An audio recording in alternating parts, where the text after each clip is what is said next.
Hi.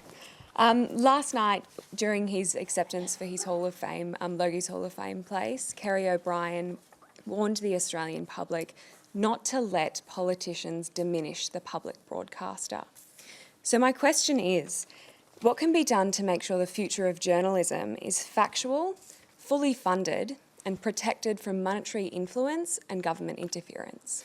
James, and I'll get you to focus on the ABC part of that, or the public broadcasting part of that question at least. In the knowledge that since 2014 you've been suggesting the ABC should be privatised. In my previous life at the IPA, not in my current life as a senator. Oh, so they were views you no longer hold? That's right, that's right. Tony, I'm very happy to take this question because I didn't see Kerrie O'Brien's speech live, but I heard it replayed on the radio this afternoon.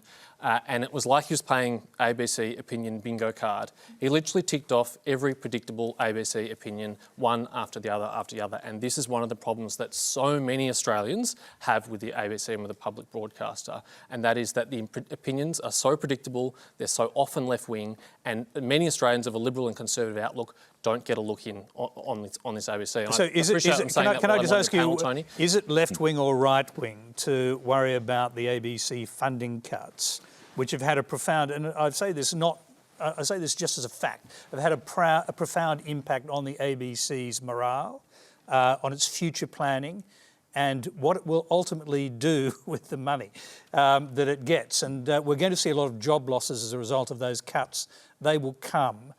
Do these things matter, and are they left-wing or right-wing concerns? Well, Tony, I'm just picking up the concern that the chair of the ABC board, Ida Buttrose, has aired, that your managing director has aired, which the ABC does have a bias problem, they've both admitted. But I also take up a point also made by Ida, which is that funding reductions for the ABC need not necessarily result in job losses. She presumably knows more about the ABC budget than you or I do. I'll take her at her word. But also, let's have a bit of a reality check about the ABC's budget compared to the budget of every other media organisation in this country. The ABC is exceptionally well funded, generously, by $1 billion a year of taxpayers' money. Every other media organisation in this country has had much more savage cuts than the ABC will ever face. So I don't ever celebrate anyone losing a job. That's not a good thing, but let's put it in perspective. Okay, Jamila. Wow.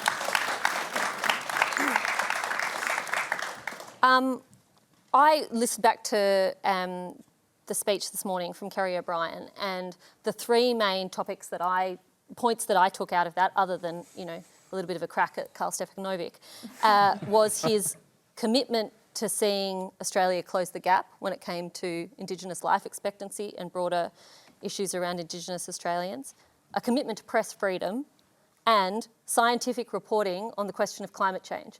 I don't know what is so blatantly offensive about those three topics. To me, that is not left-wing bias. That is really sensible, middle-of-the-road policy making that I suspect the average Australian would be pretty on board with. I'll let you come back on that. Greg, what do you think? Yeah, from I think a reasonably average Australian's perspective, that what we need for a democracy to thrive is we need a free press, we need an unbiased press, and we need it with enough resources to do the job, to investigate, to hold people to account, whether that's governments or corporates or whoever it happens to be. And so funding cuts concern me, obviously. I don't know any of the detail enough, but my concern is just very much that we have enough media coverage and scrutiny in the country and the freedom to be able to for our democracy to work well. Claire. Great question. I think the ABC does need more funding, and the reason I say that is because the rest of the media is just fragmenting before our very eyes. And you can actually see it in the press gallery in Canberra. You walk up and down a gallery that used to be thriving with people investigating the conduct of people like me and James, and it's just a very different story at the moment. And it is affecting how governments work. In fact, I think a lot of the reason why we are obsessively focused on personalities and intrigue in politics is because it's cheaper, easier journalism to produce. So we need an ABC that's well funded, that's properly resourced more than we ever have before. That's the reality. If I can just address James's question about bias, I can't believe the way that this is asserted when the ABC is the only news organisation in this country that by law must be balanced and independent. And the proof is in the pudding on this, because despite the claims that this is, some sort of majority of Australians who feel concerned about this, this is by far the most trusted news organisation in the country, and we need to do more to support it. Grace.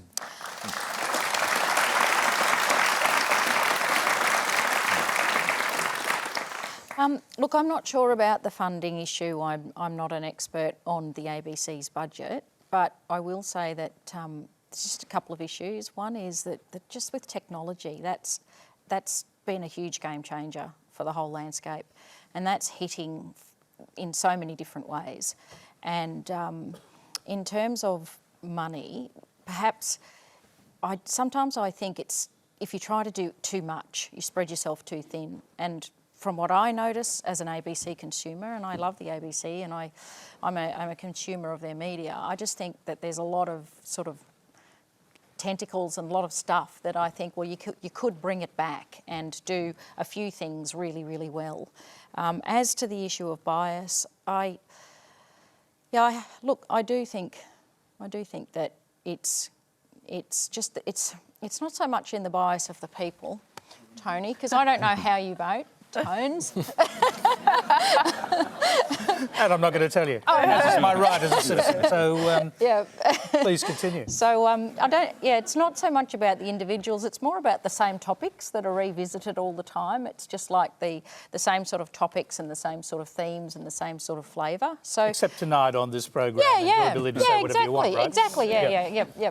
But look, I think it's a great organisation. There's always room for improvement, and I have always been treated so well by everybody at the ABC. I really have, and I think that we're just scared of you, Grace. You're scared of me? Oh no, I think you'll go on to bigger and better things. Look, there's room for improvement, definitely. And listen, money doesn't mean everything. You can do things really well with less money. It's just about creative thinking and problem solving. I'll quickly go back to James' final word on this, and because we basically are over time, but you can't obviously advocate privatisation anymore because that's against government policy, and you've anyway recanted your previous position.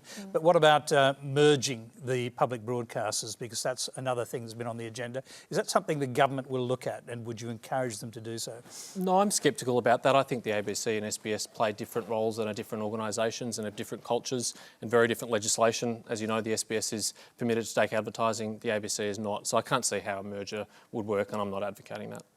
And as for the future of the ABC, do you think we'll get the funding back? You continue to be generously well funded by taxpayers, Tony. All right. We had to try, didn't we? That's all we have time for tonight. Please thank our